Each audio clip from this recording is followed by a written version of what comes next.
Olá, eu sou Ícaro Sampaio e essa é mais uma atualização semanal Endocrino Papers, aquele momento em que eu faço um resumo dos tópicos mais importantes que nós tivemos por aqui ao longo desta semana. Na segunda-feira, o Dr. Luciano publicou um texto super interessante no nosso site, onde ele comenta sobre qual seria o melhor tratamento, a melhor forma de tratar a obesidade. Recentemente foi publicado um trabalho no qual os autores dividiram pacientes com obesidade em 4 grupos. Aqueles pacientes classificados como cérebro faminto, que são pacientes que tinham baixa saciação, pacientes que tinham intestino faminto, que eram aqueles com baixa saciedade, aqueles pacientes com fome emocional, que são os que tinham um apetite guiado basicamente pelo prazer, e os pacientes queimadores lentos, que eram aqueles que tinham uma baixa taxa metabólica, um metabolismo reduzido. Esses pacientes receberam uma terapia medicamentosa para a obesidade direcionada de acordo com o seu perfil, de acordo com o seu padrão. Aqueles pacientes com cérebro faminto receberam tratamento com fentermina topiramato ou lorcacerina. Os pacientes com fome emocional receberam tratamento com a associação de bupropiona e naltrexona. Os pacientes com intestino faminto receberam tratamento com liraglutida e aqueles pacientes classificados como queimador lento, ou seja, com baixa taxa metabólica, receberam tratamento com fentermina mais exercício de resistência. E o que os autores observaram é que os pacientes que tiveram um tratamento direcionado para o seu padrão alimentar tiveram a maior perda de peso, inclusive alcançaram com maior frequência uma perda ponderal acima de 10%, que aqueles pacientes que não tiveram um tratamento direcionado para o seu padrão alimentar. É claro que os resultados desse trabalho não podem ser aplicados de forma uniforme aqui no Brasil, porque nós não temos ainda aprovados os mesmos medicamentos que foram utilizados nesse estudo. No entanto, não há dúvida de que reconhecer o padrão alimentar do nosso paciente com obesidade e direcionar o tratamento com base nesse padrão alimentar pode ajudar a alcançar um tratamento da obesidade mais bem sucedido. Na terça-feira, nós divulgamos o nosso podcast, o que todo médico tem que saber sobre doença hepática gordurosa não alcoólica. E é interessante que a gente já começa o podcast falando sobre mudanças conceituais. O termo preferido atualmente é doença hepática gordurosa metabólica, mas não deixa de ser uma condição de exclusão. A gente precisa afastar o etilismo, a gente precisa afastar o uso de medicamentos com potencial esteatogênico, como é o caso dos glicocorticoides, como é o caso também do metotrexato, amiodarona, tamoxifeno, para que a gente possa, então, dar o diagnóstico de doença hepática gordurosa metabólica. E aí esse podcast foi super especial porque nós tivemos 2 convidadas, a doutora Lúcia e a doutora Norma. A doutora Lúcia, endocrinologista, que trabalha muito com essa parte de lípides, doença hepática gordurosa, e a doutora Norma, que é hepatologista, além da participação do Dr. Luciano Albuquerque, que é editor aqui do Endocrino Papers. Lá nós falamos sobre vários pontos relacionados à doença hepática gordurosa não metabólica, né?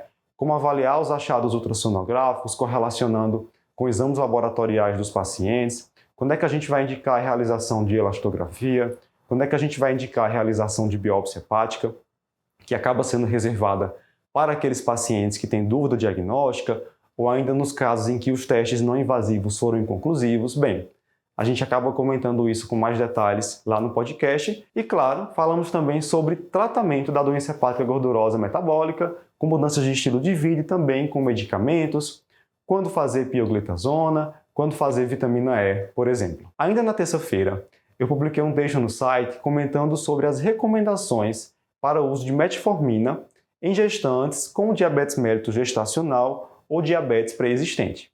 A metformina é um antidiabético oral que, sem dúvida, tem um efeito reconhecido, né, há muitas décadas no tratamento da hiperglicemia, porque atua principalmente a nível hepático, reduzindo a gliconeogênese, mas também atua perifericamente, reduzindo a resistência à ação da insulina. Na gestação, a medicação tem benefícios em evitar o ganho de peso excessivo materno, também evitar o ganho de peso excessivo fetal, além de ter demonstrado em alguns estudos ser capaz de reduzir a dose total diária necessária de insulina para tratamento de gestantes com diabetes. Entretanto, os níveis que são identificados de metformina no feto são iguais ou até maiores que aqueles identificados na mãe.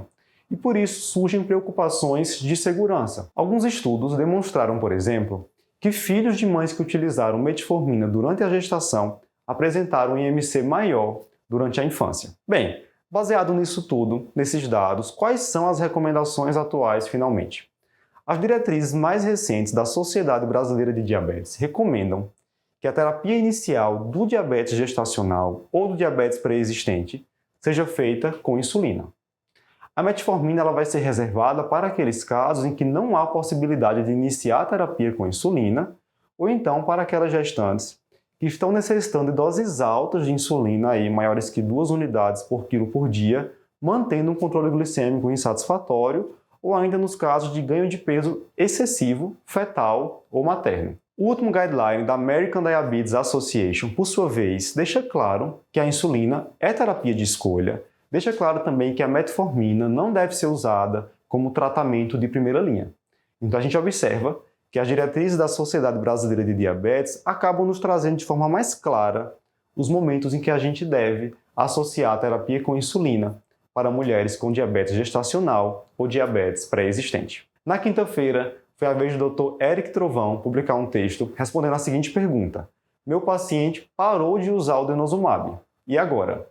A gente sabe que o denosumab é um anticorpo monoclonal que inibe o RANKL e assim ele acaba atuando como um inibidor da osteoclastogênese, inibindo assim o processo de reabsorção óssea e tem eficácia comprovada em melhorar a densidade mineral óssea e em reduzir também fraturas vertebrais, fraturas de quadril, além de ter um bom perfil de segurança. Mas qual é o problema relacionado ao denosumab? É que após descontinuar o tratamento com denosumab, o paciente pode evoluir com múltiplas fraturas vertebrais. Então surge a necessidade de iniciar uma outra terapia antiosteoporótica, uma vez que a gente suspenda o tratamento com denosumab. E a grande questão é o que fazer, quando iniciar e por quanto tempo.